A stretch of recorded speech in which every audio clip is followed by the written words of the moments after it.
सिंध, जो कि पाकिस्तान के 4 प्रोविंसेस में से एक है और बना है इंडिया, हिंदुस्तान और हिंदू जैसे वर्ड्स से। सिंध की हिस्ट्री एक्चुअली सिर्फ पार्टीशन से ही स्टार्ट नहीं होती, ये बहुत पुरानी है। कुछ पाकिस्तानीज़ का मानना है कि सिंध की हिस्ट्री स्टार्ट होती है मोहम्मद बिन कसीम के कॉन्क्वेस्ट से, जिन्हें वो अपना हीरो मानते हैं। वहीं कुछ सिंधीज़ मानते हैं कि राजा दाहिर उनके हीरो हैं, जो कि मोहम्मद बिन कसीम से पहले रूल करते थे। पर आपको बता दें कि इंडस वैली सिविलाइजेशन की एक प्रोमिनेंट साइट या सिटी कहें मोहनजोदारो आज के डेट में सिंध में ही सिचुएटेड है। पर हमारा आज का वीडियो इस पर फोकस नहीं करता, ये फोकस करता है राजा दाहिर और मोहम्मद बिन कसीम के कॉन्फ्लिक्ट पर। राजा दाहिर एक सिंधी ब्राह्मण फैमिली से बिलोंग करते थे, who was the last Hindu ruler of Sindh in modern day Pakistan. उन्होंने 663 कॉमन एरा से लेकर 712 कॉमन एरा तक रूल किया। इनका एम्पायर सिंध, कुछ पार्ट्स ऑफ अफगानिस्तान, पंजाब और बालूचिस्तान इंक्लूड करता था।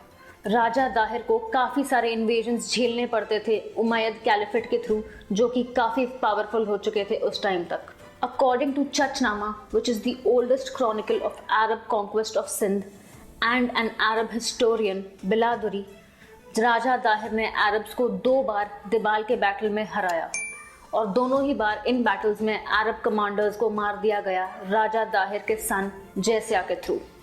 इन दोनों अरब कमांडर्स के डेथ के बाद उमैयद कैलिफेट में काफ़ी सारा गुस्सा और आक्रोश था।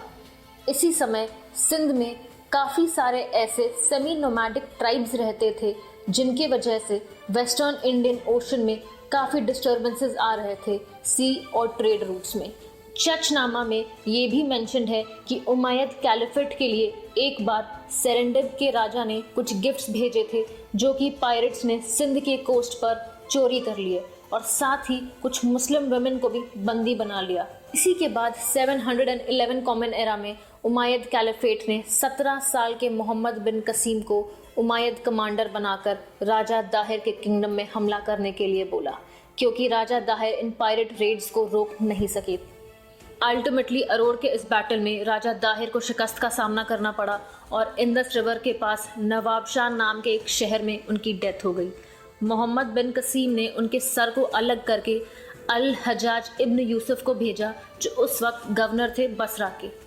इसके बाद कहा जाता है कि मुस्लिम रूल स्टार्ट हुए इंडिया में।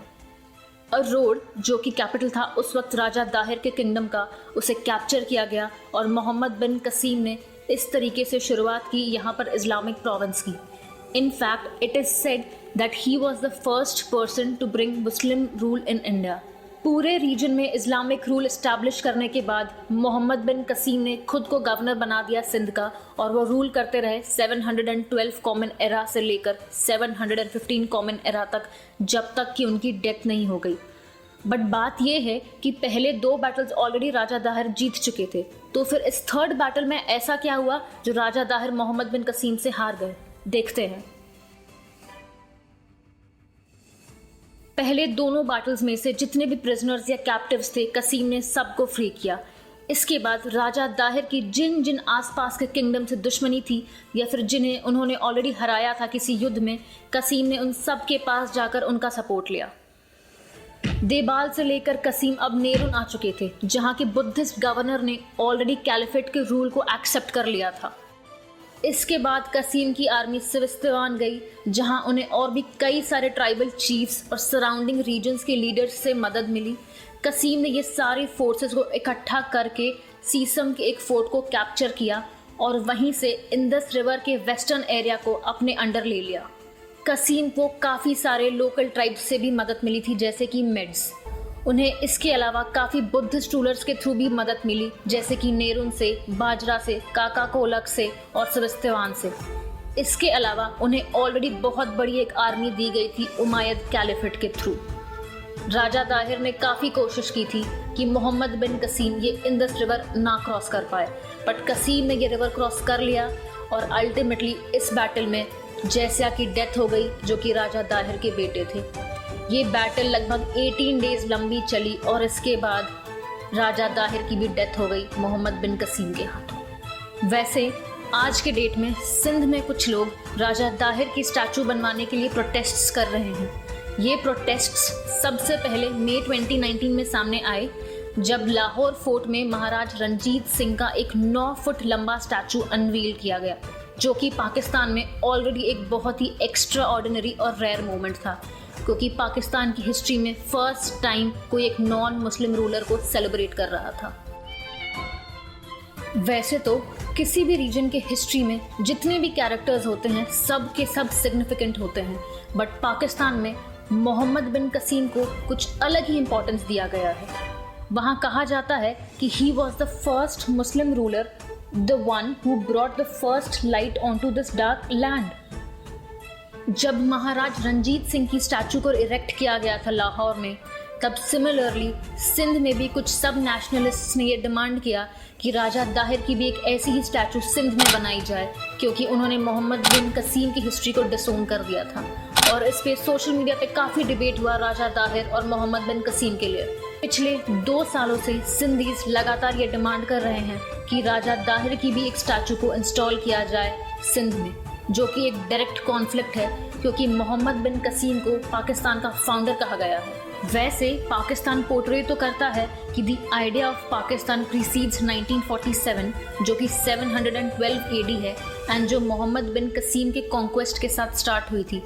बट सिंधी नेशनलिस्ट्स मोहम्मद बिन कसीम से पहले राजा दाहिर को अपना हीरो मानते हैं। पाकिस्तान के स्टडीज करिकुलम में मोहम्मद बिन कसीम को फर्स्ट पाकिस्तानी पोर्ट्रे किया जाता है, और यही नहीं, यौम-ए-बब अल इस्लाम मनाया जाता है पाकिस्तान में to commemorate the establishment of this Muslim rule in 712 AD।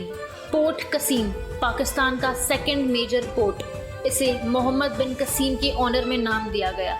बाग इब्न कसीम कराची का लार्जेस्ट पार्क सिंध में, इसे भी मोहम्मद बिन कसीम के नाम पर दिया गया।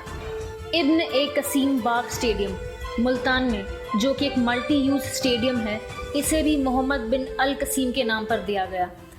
पाकिस्तान नेवल स्टेशन कसीम या फिर PNS कसीम एक major naval special operations base है एम्फीबियस स्पेशल ऑपरेशंस फोर्सेस के लिए पाकिस्तान नेवी की।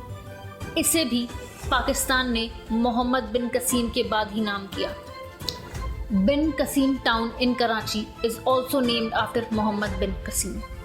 ये थी पाकिस्तान की हिस्ट्री। अब आप हमें बताइए कमेंट्स में कि आपको क्या लगता है। अगर आपको ये वीडियो पसंद आया तो कनेक्टेड रहिए नीचे दिए गए सब्सक्राइब बटन के थ्रू।